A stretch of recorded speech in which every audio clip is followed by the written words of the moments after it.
ये क्या बज रहा है?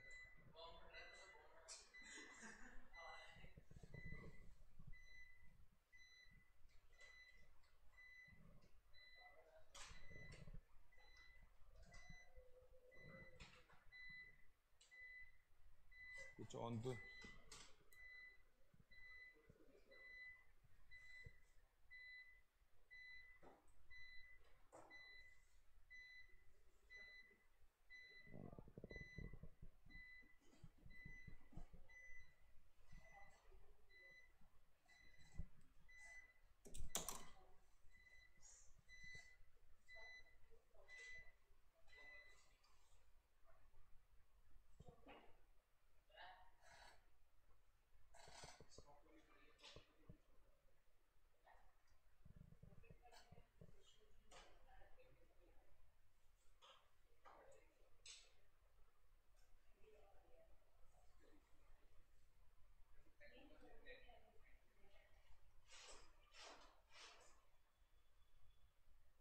अपना 80 था ना? ये तो उड़ गया सब।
आप बैलेंस शीट बना ली थी क्या लास्ट वाले क्वेश्चन की?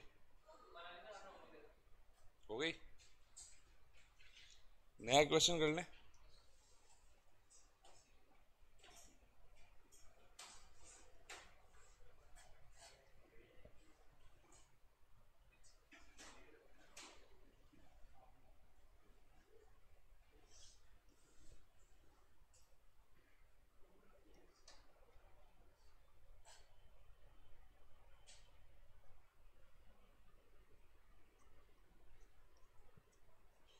मैंने इसके अलावा भी होमवर्क दिया था आपको। 5 हो गया।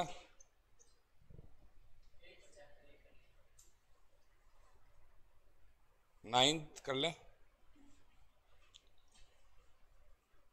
9 तो आप कर लेना, वो होमवर्क है 9 तो। मैं आपको करा देता हूँ आज क्वेश्चन नंबर 2 सेकंड।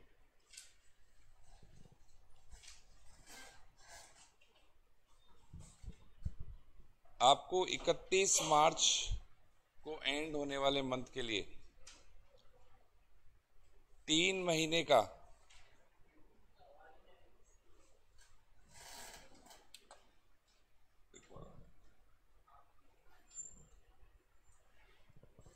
31 मार्च को एंड होने वाले मंथ में 3 महीने का कैश बजट बनाना है, यानी जनवरी फरवरी मार्च का। बेटा इसके लिए आपको जनवरी के ओपनिंग बैलेंसेस दिए हैं। ये जनवरी के ओपनिंग बैलेंसेस हैं, और इसके बाद आपको बोला है कि 3 महीने जनवरी फरवरी मार्च में इनकम स्टेटमेंट क्या है।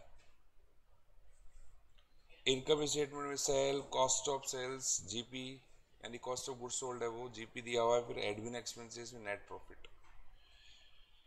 फिर हर महीने के एंड में बैलेंसेस क्या होंगे, वो आपको दिया हुआ है। लास्ट में बोल रहा है डेप्रिसिएशन 60,000 है, वो इंक्लूडेड है budget expenditure for each month. ऊपर देखिए P&L में आपको एक्सपेंसेस दिए हुए हैं, इस एक्सपेंसेस में वो डेप्रिसिएशन इंक्लूड है। अब आपको इसके बेसिस पे 3 महीने का बजट बनाना। ये थोड़ा सा डिफरेंट क्वेश्चन हो गया। अभी तक तो क्या कर रहे थे, हर क्वेश्चन में इंफॉर्मेशन होती थी कि हर महीने की सेल क्या है, परचेज क्या है, अकॉर्डिंगली कब पेमेंट होगा, कब रिसिप्ट होगी, वो होता था। अब इसमें ऐसा नहीं, इसमें केवल आपको ओपनिंग और क्लोजिंग बैलेंसेस दिए हुए हैं। अब ओपनिंग और क्लोजिंग बैलेंसेस से आप कैलकुलेशन कैसे करेंगे, तो डिफरेंस के बेसिस पे, डिफरेंस को आप रिसिप्ट और पेमेंट मान लेंगे। जैसे भाई, जैसे मान लेते हैं डेटर का ओपनिंग बैलेंस है 10,000 और क्लोजिंग है 8,000, इसका मतलब क्या हुआ, 2,000 रुपये आ गए उससे। आवाज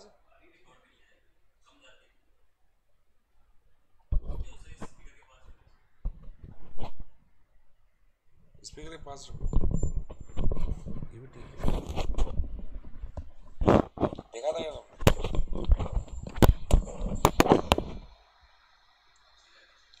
ठीक है। अब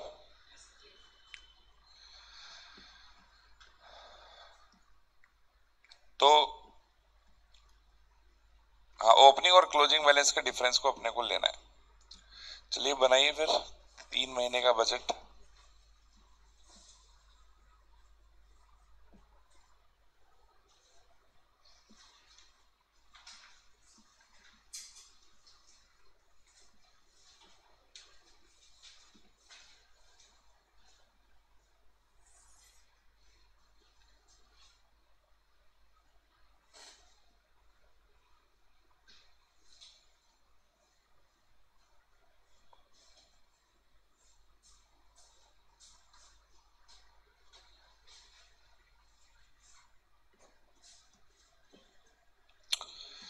सबसे पहले जनवरी का ओपनिंग बैलेंस कैश का फिगर्स 1000 में, तो हम भी थाउजेंड्स में ले लेते हैं। ओपनिंग बैलेंस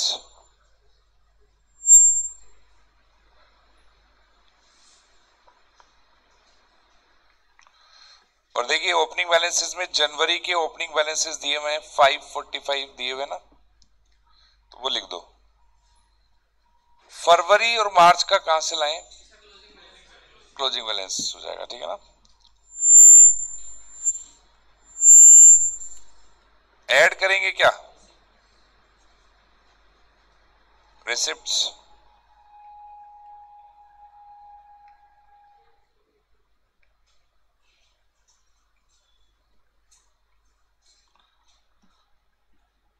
ऑनलाइन बच्चों आवाज सही आ रही है ना आपको।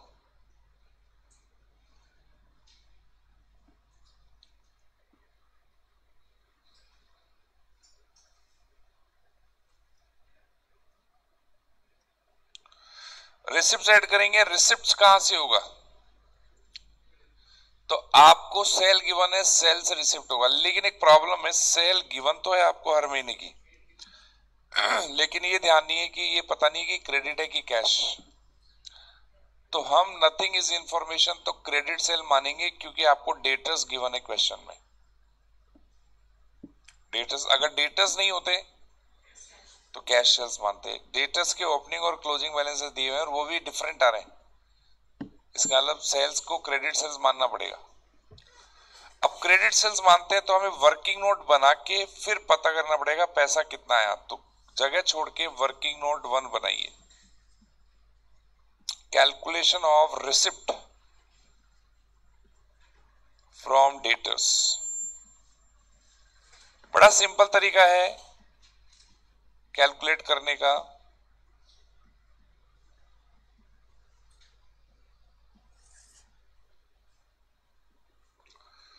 ओपनिंग बैलेंस लेंगे डेटर्स के,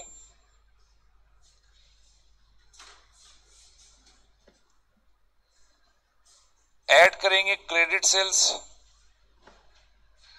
माइनस करेंगे क्लोजिंग बैलेंस ऑफ डेटर्स, और कोई इंफॉर्मेशन है नहीं, तो डिफरेंस हमारे पास आ जाएगा रिसिप्ट्स।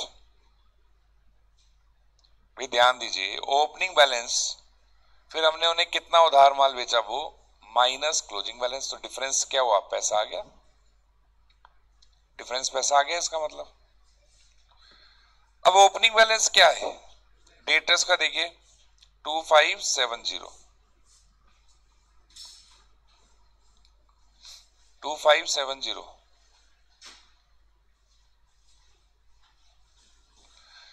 क्रेडिट सेल आपको क्वेश्चन में गिवन है, देखिए 2100, 1800, 1700, 2100, 1800, 1700, ये क्रेडिट सेल आपको दी हुई है।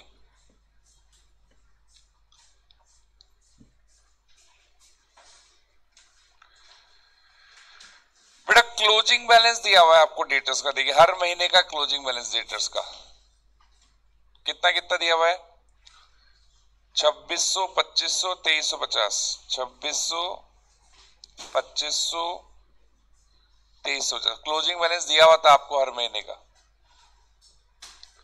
अब बेटा जनवरी क्या, तो सारा डेटा आ गया, फरवरी का ओपनिंग बैलेंस नहीं है, क्या करें, यस जनवरी का क्लोजिंग, फरवरी का ओपनिंग, फरवरी का क्लोजिंग, मार्च का ओपनिंग हो जाएगा। चलिए जी अब डिफरेंस निकाल लो, रिसिप्ट आ गई, बताओ जी कितनी आई, 2070, 1900, 1800, रिसिप्ट हो गई।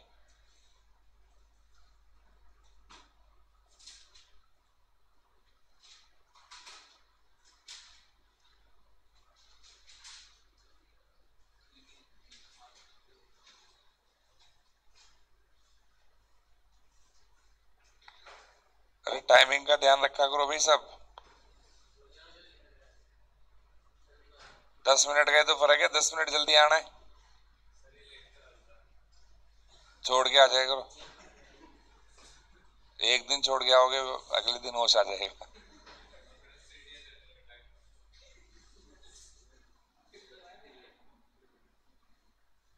टाइम का ध्यान रखा करो।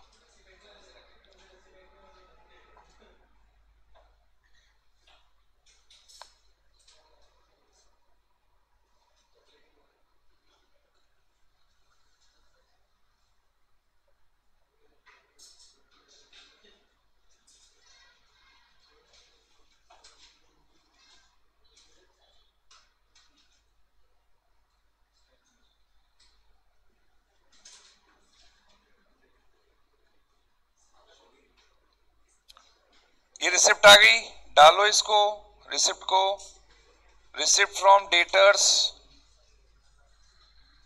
डेटर से कितने कितने रिसिप्ट आई, 2070, 1900 और 1850, ये रिसिप्ट आ गई।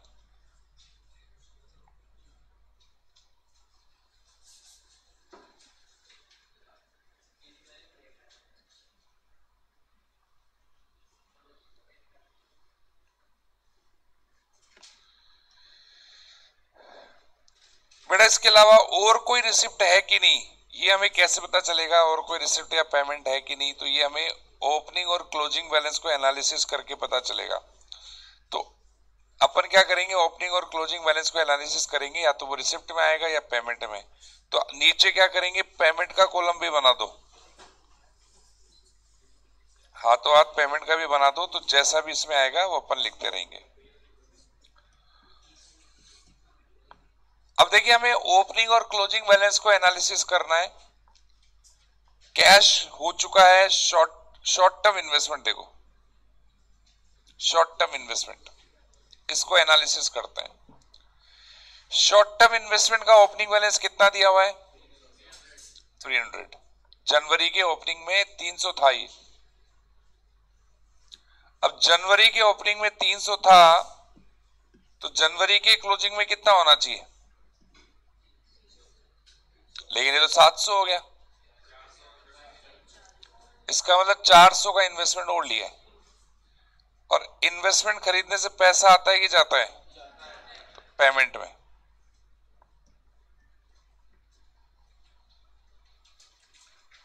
ठीक है,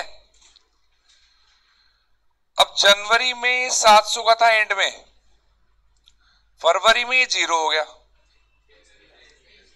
इसका मतलब बेच दिया, तो कहां पे आएगा? रिसिप्ट में। रिसिप्ट में सेल ऑफ इन्वेस्टमेंट, फरवरी में 700।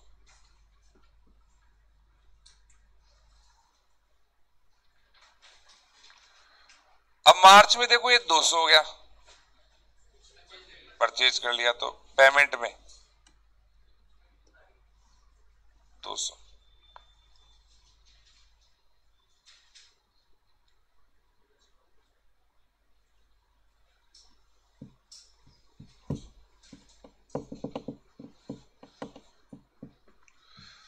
अब इसके बाद आपको शॉर्ट टर्म इन्वेस्टमेंट के बाद, शॉर्ट टर्म इन्वेस्टमेंट हो गया, कैश हो गया, डेटर्स, डेटर्स भी हो चुके, स्टॉक और क्रेडिटर्स। तो बेटा क्वेश्चन में परचेज गिवन नहीं है, तो परचेज निकालने के लिए पहले स्टॉक का यूज करेंगे, और स्टॉक का यूज करने के बाद में फिर क्रेडिटर्स से पेमेंट हम निकालेंगे, क्रेडिटर्स का पेमेंट। तो कैसे निकालेंगे? सबसे पहले वर्किंग नोट बनाइए, working note 2, calculation of purchase. बेटा हमें पता है रॉ मटेरियल कंजम्पशन कैसे निकालते हैं, या कॉस्ट ऑफ गुड्स सोल्ड कैसे निकालते हैं? Opening stock plus purchase plus direct expenses minus closing stock. तो बेटा परचेज निकालने का फॉर्मूला क्या हो जाएगा? Cost of goods sold plus closing stock minus opening stock minus direct expenses, ये हो जाएगा।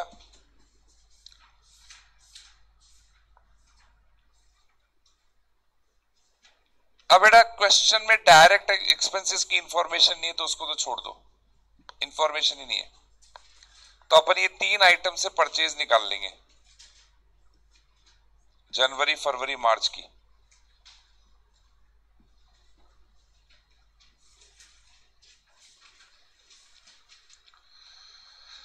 कॉस्ट ऑफ गुड्स सोल्ड, बेटा जनवरी फरवरी मार्च का कॉस्ट ऑफ गुड्स सोल्ड दिया हुआ है आपको 1635, 1405, 1330। 1635, 1405, 1330।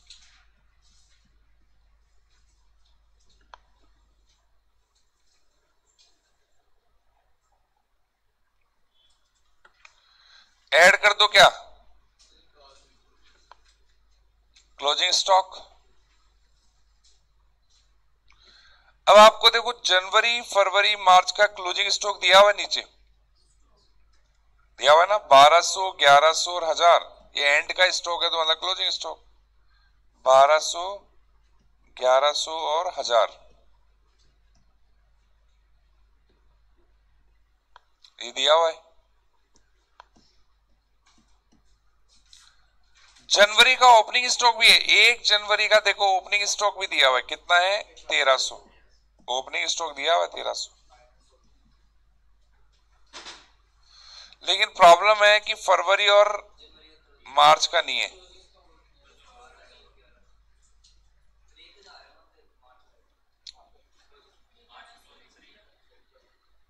हाँ 1000 है, लेकिन फरवरी का ओपनिंग कहां से लाए? तो जनवरी का क्लोजिंग फरवरी का ओपनिंग हो जाएगा, और फरवरी का क्लोजिंग मार्च का ओपनिंग हो जाएगा। ठीक है, तो अब निकाल लो कैलकुलेशन। तो 1535 हो जाएगा, 1305, ये परचेज आ गई।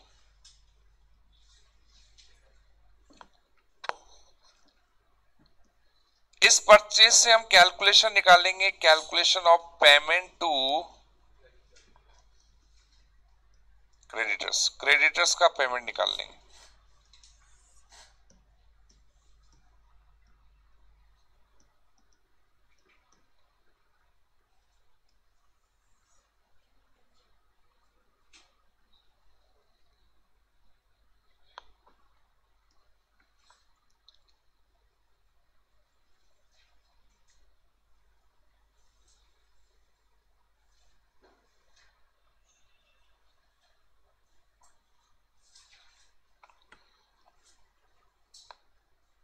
परचेज का पेमेंट कैसे निकालेंगे? तो ये मानते हुए कि सारी परचेज क्रेडिट परचेज है, opening balance of creditors plus credit purchase minus closing balance, वही डेटर्स का जैसे निकाला।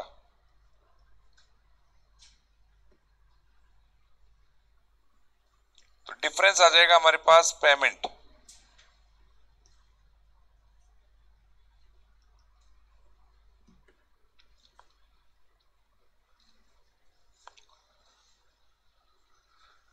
ओपनिंग बैलेंस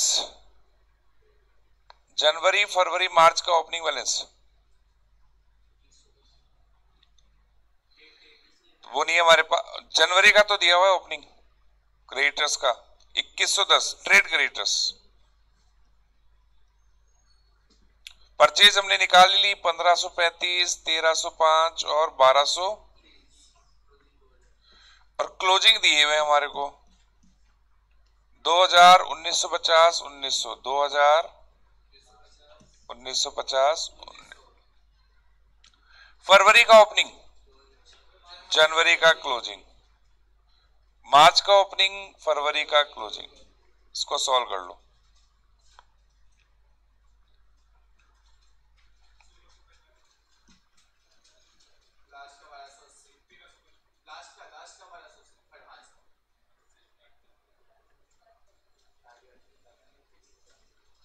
सेकंड वाले का 1300, ये परचेज आ गई, परचेज का पेमेंट।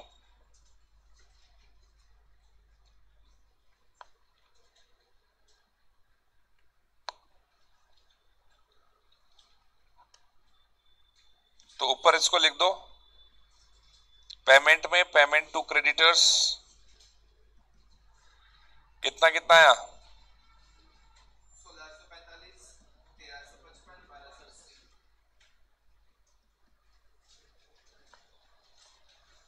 ये पेमेंट आ गया क्रेडिटर्स का।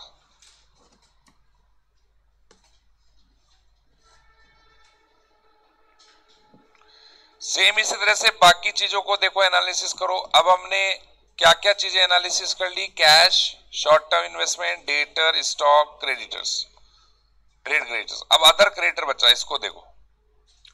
अदर क्रेडिटर्स का बैलेंस, ओपनिंग बैलेंस 200 है और क्लोजिंग बैलेंस थ्रू आउट 200 है। इसका मतलब इनसे ना तो पैसा आया ना पैसा गया, हो गया इसका काम। अब इसके बाद आता है डिविडेंड पेबल, 485 ओपनिंग बैलेंस है। जनवरी में इसका क्लोजिंग बैलेंस 485 था, यानी नो चेंज। फरवरी में 0 हो गया, इसका मतलब हमने पे कर दिया। तो फरवरी में डिविडेंड पेड है 485, मार्च में 0 ही था। ये मेरा टैक्स ड्यू देखिए 320 था और थ्रू आउट 320 था, नो रिसिप्ट नो पेमेंट। इसके बाद है प्लांट। प्लांट का ओपनिंग बैलेंस क्या है, देखिए प्लांट का ओपनिंग बैलेंस है 800 और अब क्लोजिंग बैलेंसेस देखिए, डेप्रिसिएशन इग्नोर्ड है। तो जनवरी के एंड में भी 800 है, तो जनवरी में कुछ नहीं हुआ। फरवरी में 1600 हो गया, इसका मतलब परचेज हुई है, और मार्च में सेल हुई है 50 की। तो पहले तो परचेज में लिखेंगे, परचेज ऑफ प्लांट फरवरी में 800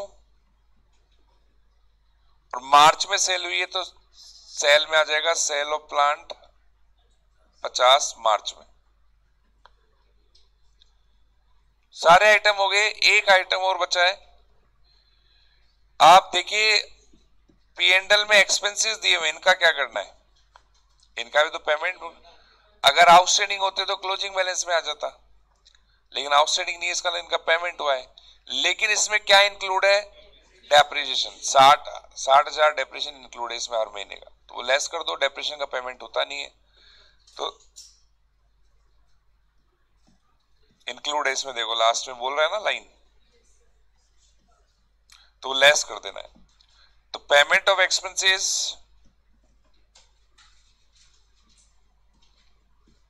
पहले महीने के हैं 315, उसमें से 60 डेप्रिसिएशन हटा दो, 255। दूसरे महीने के 270, 60 हटा दो। तीसरे महीने के हैं 255, 60 हटा दो।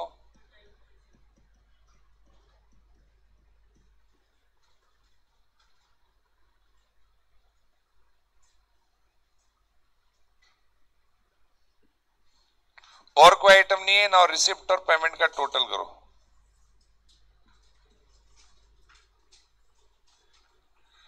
और डिफरेंस क्या हो जाएगा? Closing balance.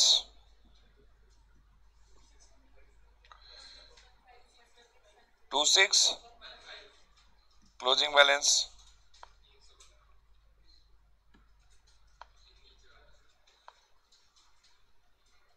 कितना?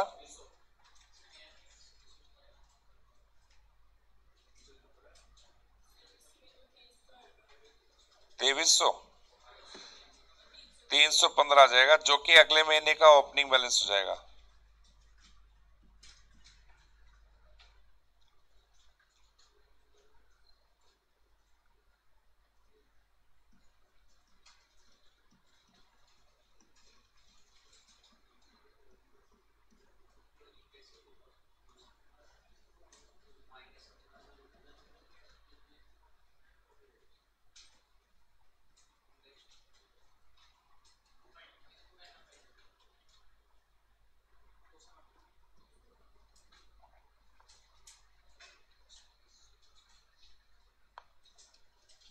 कर लो कॉपी।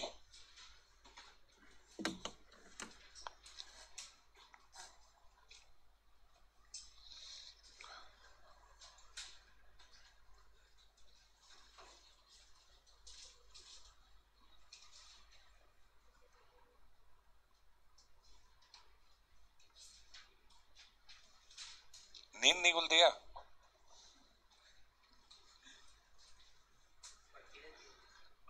रात को लेट तक पढ़ती हुए।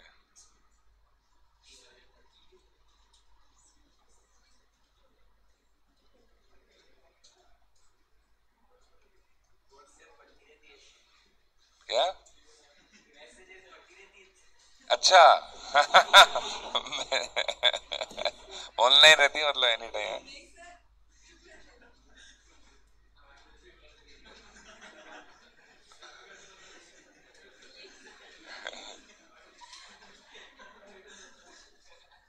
फिर लोगों के मैसेज बंद हो जाते हैं तो फिर सोना पड़ता है।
हाँ, हो गया क्या? ये नोट्स, ये वर्किंग नोट हो गई क्या? जिसको भी स्क्रीनशॉट लेना है वो ले लो।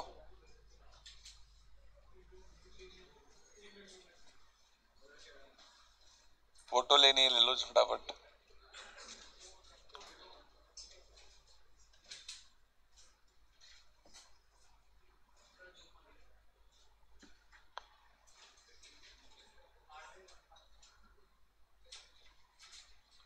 ठीक है बेटा, अगला क्वेश्चन करते हैं। इसको आप फोटो खींच ली तो बाद में कर लेना, है ना? समझ में आ गया? इसमें कोई डाउट हो तो बोल दो। ऑनलाइन बच्चों ही हो गया। वर्किंग नोट 3 दिखा दिया ना मैंने, ये लो और देख लो।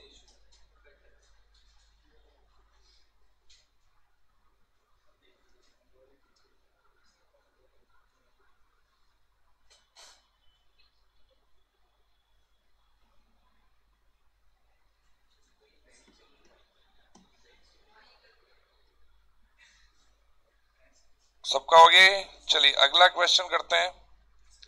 देखो क्वेश्चन 1 हो चुका है अपना, 2 हो चुका है ना बेटा। क्वेश्चन नंबर 3 आपको खुद को करना है। ये एक्चुअली कैश फ्लो का क्वेश्चन है। कैश फ्लो अकाउंट से पढ़ लिया ना आपने कैश फ्लो, तो जब कैश फ्लो पढ़ोगे ना उसके बाद करना है इसको, है ना?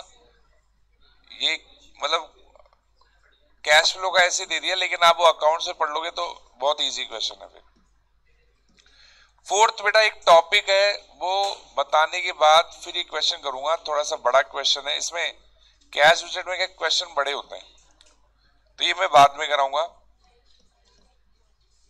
5वां कर ही लिया। अभी क्वेश्चन नंबर 6 देखिए।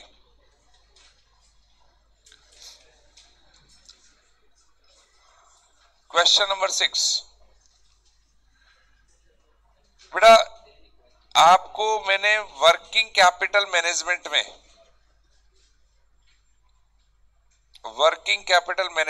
एक मेथड कराया था, ऑपरेटिंग साइकिल पीरियड मेथड कराया था।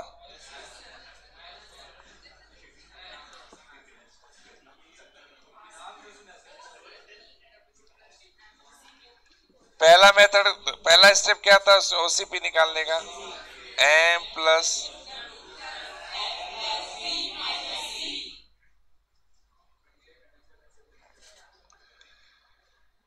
एम डब्ल्यू एफ किसको रिप्रेजेंट करते हैं? Material, work in progress, finish goods. D debtors, C creditors, यही था। फिर दूसरे मेथड में क्या निकालते हैं? नंबर ऑफ ऑपरेटिंग साइकिल,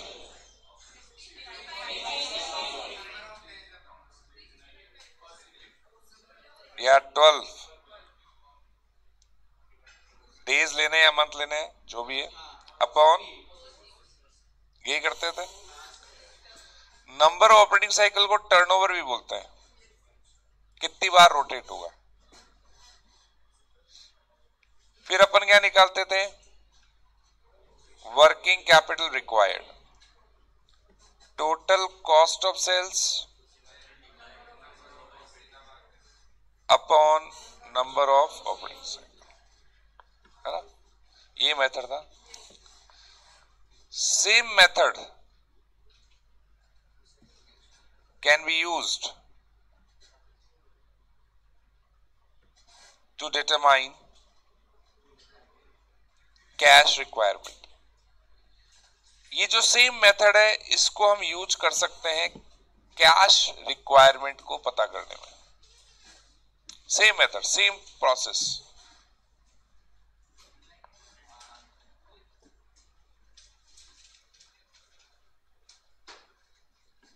और कैश रिक्वायरमेंट पता करने के लिए हम क्या करेंगे? Cash requirement equals to total cash required. Step same है, बस टोटल कैश रिक्वायर्ड कर देना है upon total cash required upon number of operating cycle.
कर लिया सबने?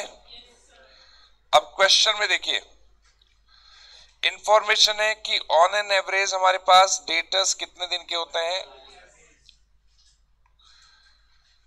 इन्वेंट्री होल्डिंग पीरियड कितने दिन है, 45 दिन, और क्रेडिटर्स का पेमेंट पीरियड है 30 दिन।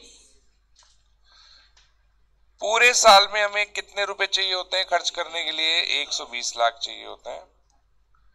इन्वेस्टमेंट पे कितना कमाया जा सकता है, 10%। ये इंफॉर्मेशन है। अब पहला क्वेश्चन क्या पूछा है, cash cycle and cash turnover, जो अपन बोलते हैं ना operating cycle and operating cycle turnover, तो यहां पे बोला है कैश साइकिल और कैश टर्नओवर।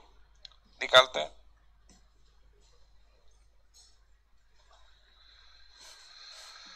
पहला point, cash cycle period, formula वही होगा, inventory period plus debtors period minus creditors period.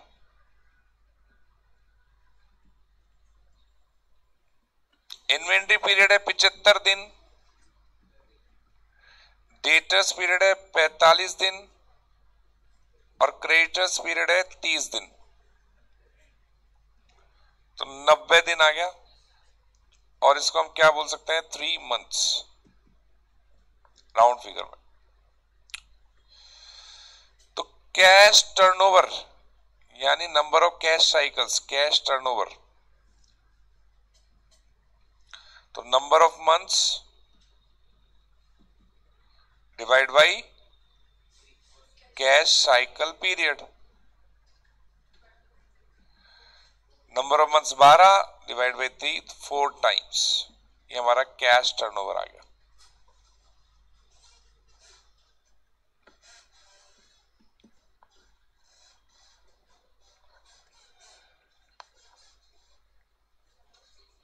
अब दूसरा क्या पूछा है,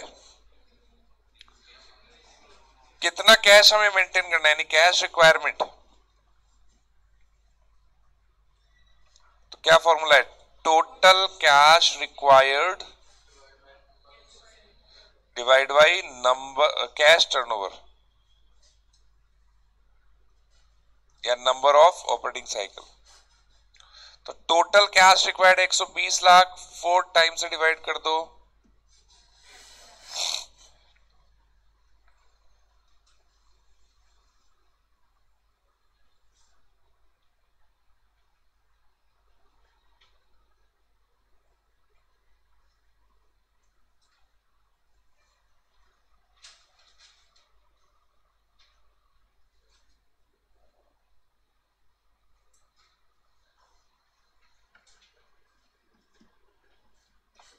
अब तीसरा, savings by reducing average inventory holding period by 30 days. कितनी बचत होगी अगर हमारा इन्वेंट्री होल्डिंग पीरियड 30 दिन से कम हो जाए, तो कितनी बचत होगी ये पूछा है। तो ये आपको रिकैलकुलेट करना पड़ेगा। अब कैश साइकिल पीरियड दोबारा से निकालना पड़ेगा, क्योंकि इन्वेंट्री पीरियड अब 75 में से 30 दिन कम हो गए,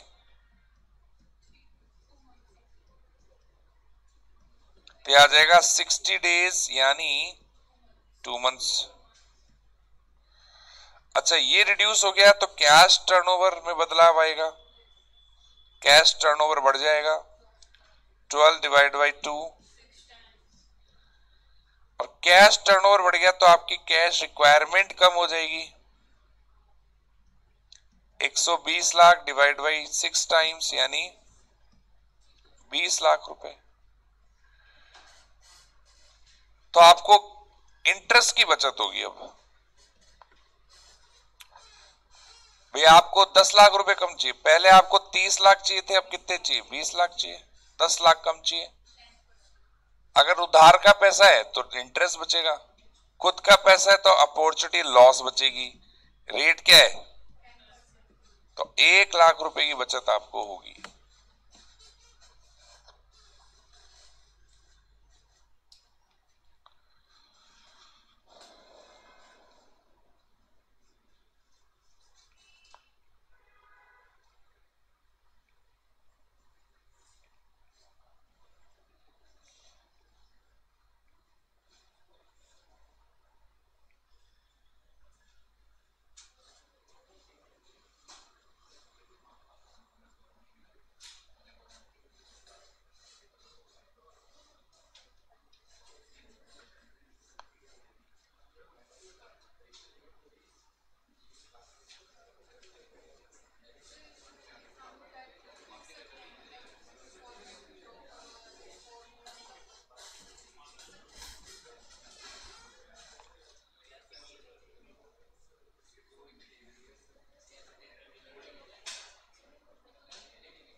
बेटा 7वां क्वेश्चन भी मैं कराऊंगा, बड़ा है थोड़ा सा, तो ये कल होएगा।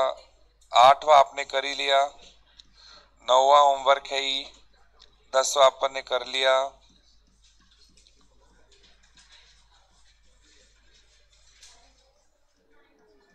11वां होमवर्क है और 12वां होमवर्क है,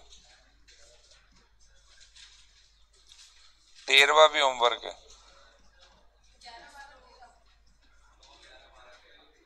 इतना तो करो।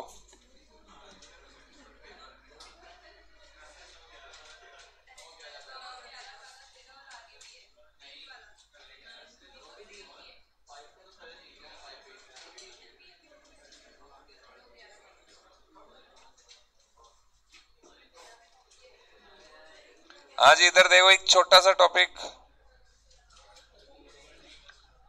Clear and unclear funds.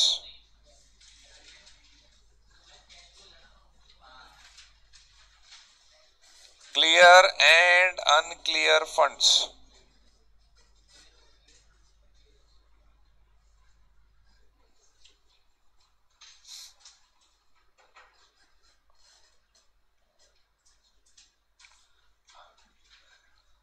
आपने क्लियरिंग प्रोसीजर के बारे में आपको पता है, बीआरएस खूब बनाया हुआ है आपने। क्लियरिंग प्रोसीजर में क्या होता है, बैंक कुछ टाइम लेता है चेक क्लियर करने में। Time taken by bank to clear checks.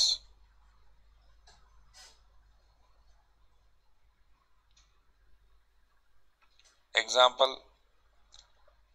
check issued but not presented या cleared, check deposited but not cleared। ये सुना है आप लोगों ने बीआरएस में? सुना है, पढ़ा नहीं?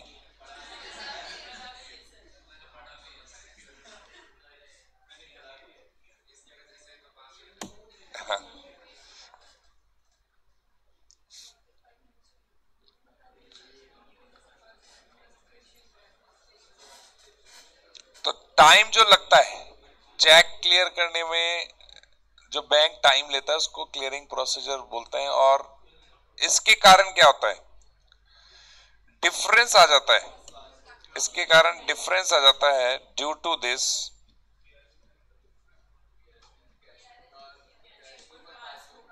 There is difference in balance as per cash book and passbook. तो कैश बुक और पासबुक, कैश बुक का मतलब है बैंक कॉलम से, उसमें डिफरेंस आ जाता है।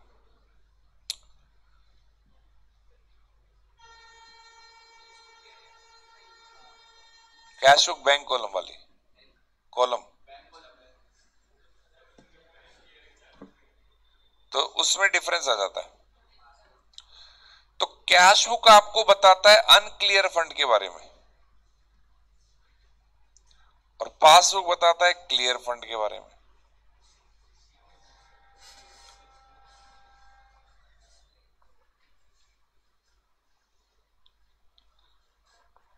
कैश बुक बताता है अनक्लियर फंड, पासबुक बताता है क्लियर फंड। तो वाइल प्रिपेयरिंग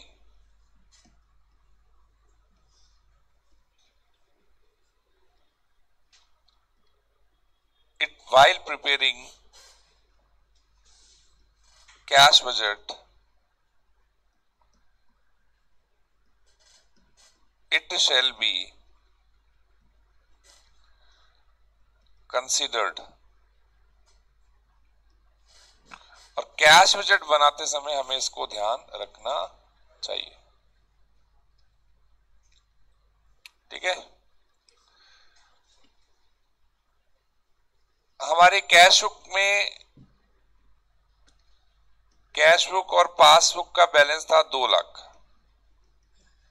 ठीक है। फिर हमने क्या करा, एक चेक जमा कराया 6 लाख रुपए का, कैश बुक में जमा हो गया और कैश बुक का बैलेंस क्या हो गया, 8 लाख हो गया। लेकिन पासबुक में क्लियर नहीं हुआ, तो पासबुक का बैलेंस अभी भी क्या बता रहा है। अब हमें किसी को पेमेंट करना है और हमने चेक इश्यू कर दिया, तो वो गलत है, क्योंकि कैश बुक तो शो कर रहा है आपके पास 8 लाख है, लेकिन एक्चुअल में आपके पास 8 लाख है नहीं।